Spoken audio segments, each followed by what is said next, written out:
We're not just here to talk about getting by at work. We're talking about getting what you actually deserve. And it really all comes down to mastering one thing: how you communicate. So let's dive into the skills you really need to not just survive, but to truly thrive in your career. So, does this question hit a little too close to home? You know that feeling?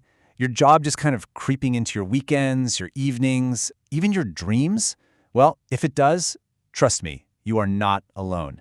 It's a huge sign of the immense pressure we're all under, and it's a feeling a lot of professionals are grappling with right now. And look, it's not just a feeling. The modern workplace is basically a pressure cooker. Leaders are dealing with these massive systemic issues, right? You've got deep political and social divides seeping into the office, a nonstop battle to find and keep good people, and this constant economic uncertainty. This is the new normal, the high-stakes world we're all trying to make our way in. So, what do we do? How do we handle all this pressure? Well, the answer really lies in how we deal with each other when things get tough, when the stakes are high. And that's where we find the real root of so many of our struggles at work. Just think about it for a second. The moments that have really defined your career, they're not the easy chats by the coffee machine, are they? No. They're what we call crucial conversations. Those moments when the stakes are high, opinions are all over the place, and emotions are running hot. Your ability to navigate these moments, well, that's what separates success from just spinning your wheels. But here's the thing, you can't just jump into those tough conversations without the right foundation. It doesn't work. It all has to start with building an environment of what's called psychological safety. So what is that exactly? Psychological safety. It sounds complex, but it's a really simple, powerful belief. It's the belief that you can speak up with your ideas, your questions, your concerns, even your mistakes, without the fear of being punished or humiliated. It's that gut feeling that your team has your back no matter what. And this is so important because it just busts a huge myth. Psychological safety is not about everyone being artificially nice or avoiding disagreements. It's actually the opposite. It's about creating a space where honest-to-goodness candor is way more valuable than just empty pleasantries. So here's what that actually looks like in the real world. When you have that safety, people feel free to just brainstorm out loud, to share thoughts that aren't even fully baked yet.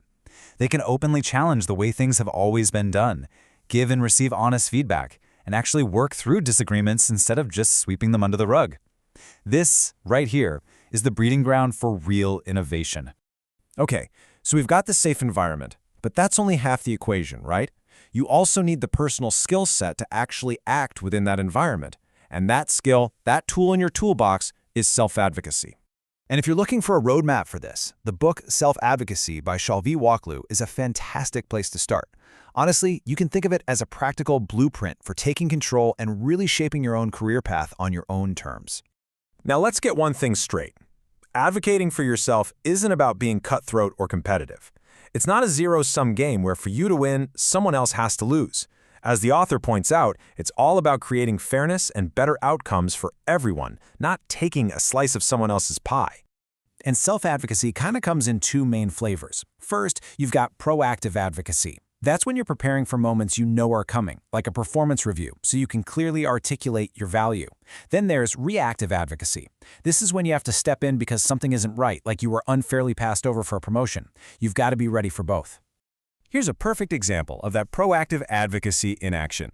The author, Shalvi Waklu, she tells this story where her team suddenly had an urgent need to hire someone with a crazy 36-hour deadline. But because she had already done that proactive work, she'd prepared a pitch, a process, everything. She was ready. She shared it with her boss and boom, from a pool of internal candidates, she landed the role of hiring manager. It just goes to show you, being prepared, that's totally within your control. All right, so these aren't just abstract ideas you read about in a book. These are the actual skills that professionals are learning and that companies are prioritizing so they can succeed in today's world. Let me show you a real-world example. Take a look at this. It's a banner for a recent professional development conference. And when you start to break down the agenda, a really clear pattern emerges. It reveals the exact skills that are most in demand for modern leaders today.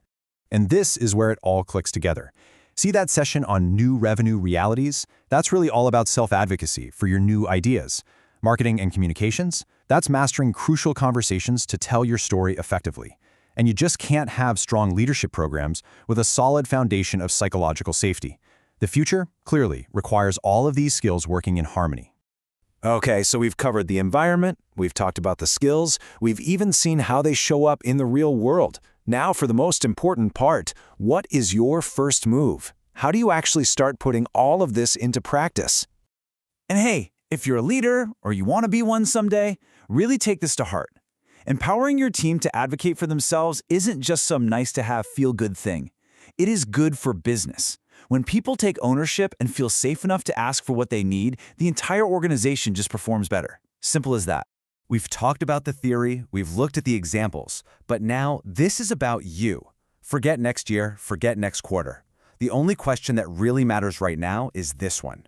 What will you advocate for on Monday?